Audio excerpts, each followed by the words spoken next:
Hello, this is Victoria Burroughs, and I present to you the Audiolingual Method. If you want a simple way to understand the concept of the Audiolingual Method, think of a parrot, or really any bird that talks, but parrots are the birds most commonly associated with talking, so I'm going with parrot. How do you teach a bird to talk?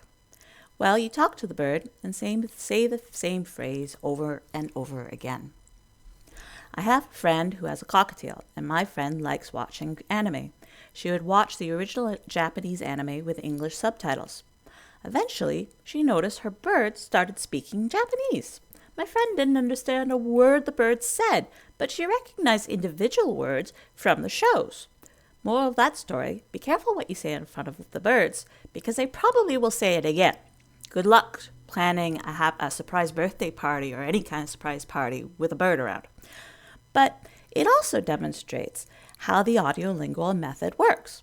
The teacher uses several techniques, we'll talk about those later, to have the learners mimic what is said. They do this repeatedly, and eventually the students can use these phrases by themselves.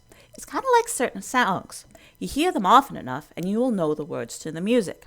Has anybody else gotten songs that they absolutely hate stuck in their head, and it just will not go away until they listen to it, even though they hate the song? Because I know I have, and it's annoying. You may not know what the words mean, but you know the words. For example, I knew the words to Frere Jacques long before I knew what they meant. Appropriately, the short form for the audiolingual method is ALM. Why do I say appropriate? Because the audiolingual method was the first method accepted by educational institutions. Most schools at the time were still using the grammar translation method, which to me sounds very boring. Some of our classmates will be doing their presentations on this topic, so they might give me an education into this method that makes me revive my opinion, but as of right now, it sounds really boring. So students of the second language must have felt like they've been given a reprieve. What are alms? Alms is giving donations to the poor, either of money or food. Well, these students were very poor in the language learning classes, and the audiolingual method in comparison must have felt like a feast. Now, the audiolingual method grew out of the Army Specialized Training Program of World War II. During the war, Americans needed to be able to converse with our allies and be able to understand their enemies. Consequently, the Army created a program to teach their soldiers oral language. The current accepted grammar translation method had no focus on oral understanding, so it was largely disregarded. After World War II, we moved into the comparative boom of the 1950s. Suddenly, the world was a lot smaller as people could... Sorry, I lost my spot. Suddenly, the world was a lot smaller as people were able to get onto airplanes and travel to different countries for both work and vacation. They wanted to be able to be understood both in the workplace and on their vacation. ALM promised that it could accomplish these tasks. And best of all, doctors and academics both agreed that the audiolingual method should be efficient as it reflected their beliefs around language learning. Both linguistics and psychologists believe that repeating and memorizing words and phrases should be enough to learn a language. I don't think these people had pet birds. Anyone who has visited with a talking bird knows the bird can speak and associate words with objects, but it's different than having a conversation with someone. Characteristics. This is where we get into the nuts and bolts of using the audiolingual method. I find myself once again using the teaching a bird to speak analogy. When teaching a bird to talk, it is not advisable to attempt to squawk at the bird. Squawk, Polly, want a cracker? Squawk, squawk. Oh, just doesn't work. This will just confuse the bird and make you look ridiculous. With the audiolingual method, material would be presented without reference to the learner's first language, as much as possible. When teaching a bird a new word, you say the word repeatedly to the bird. Happy Polly, happy Polly, happy Polly. All new material in the audiolingual method would be presented in dialogue form with a focus on mimicry and memorization. You would also want the bird to say the word correctly, so pronunciation is key. When you think about certain words, it's kind of important. Also, as I mentioned before, using technology can be of great assistance in teaching birds words, intentionally or not. Think of my friend's cockatiel and the TV. ALM courses would make use of tapes, language labs, and visual aids. Of course, my analogy falls apart a bit when we get to grammar, because no one really worries about the grammar a bird uses, I think. But now I have the image of someone trying to, which also would be cool. Grammar in ALM is taught inductively through exposure to vocabulary and context. I suspect that if you were to try to teach a bird proper grammar, you would use the same method. When you say a sentence repeatedly to your bird, you would say it using proper grammar yourself, so that when the bird repeated it back to you, they would say it also in proper grammar. I just don't know if anyone has worried about a bird's grammar or not. And I think the bird would look at you kind of like this little blue friend of mine. Why are you harping on it? I already said it. Now, how would an ESL teacher pull all of these characteristics together in an activity? Well, an easy activity to do would be teach your class a song by playing or singing it regularly and having them sing it with you. The nice thing about this activity is you can upgrade the difficulty level or downgrade the difficulty level depending on your class, which is fantastic. You can use the same activity, just different forms of it, depending on whatever classes you have. So for beginner level learners with children, you could sing nursery rhymes and have them sing it, or even do back and forth for those nursery rhymes that have that big back and forth, and then choose a different child to start it and you respond back to them. Or for adult beginner learners, you could focus on advertising jingles.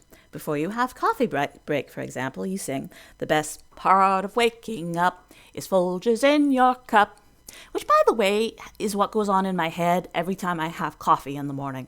Like, every time. And I don't like Folgers coffee, but it's still what's in my head. For intermediate learners, you could try more complicated songs, such as pop music songs that tend to have limited lyrics. For advanced learners, you could try even more difficult songs, depending on the interest of your class. You could even open it up and ask learners to bring copies of their favorite songs in. Of course, that last option is more CLT than ALM, but it's still the same learning. Dun, da, da, da. Strengths of the audiolingual method. Maha! The first strength of the audiolingual method is that it was not grammar translation. Students rejoiced it could focus on oral language, which had been completely ignored before. Learners could experience a degree of success outside of the classroom with family and friends. They could add expressions in the second language to make themselves sound smart and cultured. Any parents out there watching Fancy Nancy with their children know exactly what I mean, s'il vous plaît.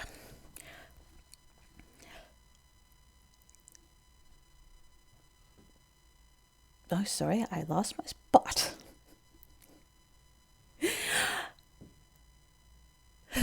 It also reflected the theories of both psychology and linguistics of the era. ALM is still in use today for its ability to teach appropriate pronunciation. Dun, dun, dun. Weaknesses of the audiolingual method. In the end, it does not lead to the ability to speak and understand the language. I'm referring to the audiolingual method.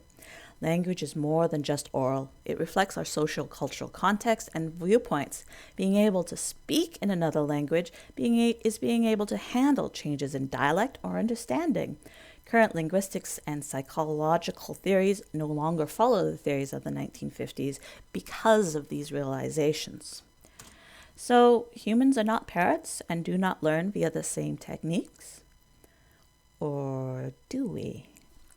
Everyone remember this jewel from the 90s?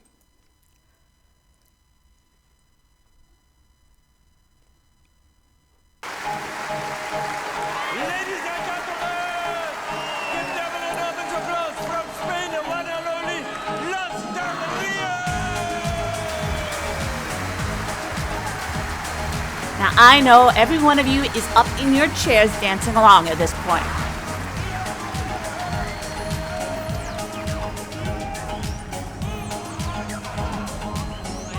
Do we still remember the moves?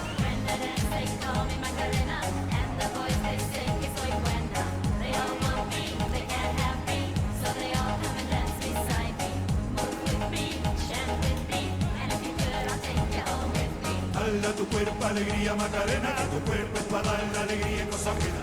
Dale a tu cuerpo alegría Macarena, Macarena. Macarena tiene un novio que se llama de apellido Vitorino, y en la jura de bandera del muchacho se le dio con dos amigos. Y dale a tu cuerpo.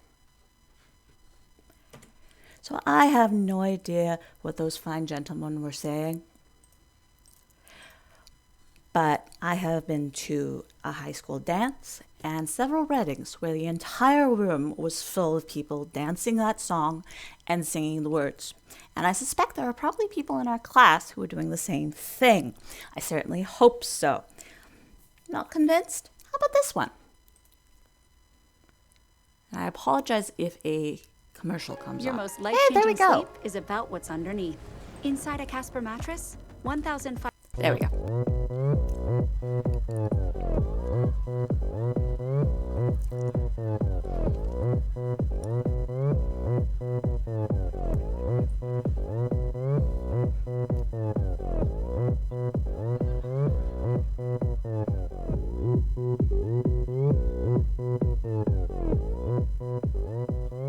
오빤 강남스타일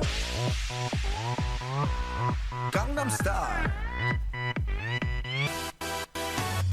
성숙해 보이지만 놀 땐 노는 여자 이때다 싶으면 묶었던 머리 푸는 여자 가렸지만 웬만한 노출보다 야한 여자 그런 감각적인 여자 나는 선호해 점잖아 보이지만 놀 땐 노는 선호해 I have seen an entire club jumping and singing this song, and everyone knows the words.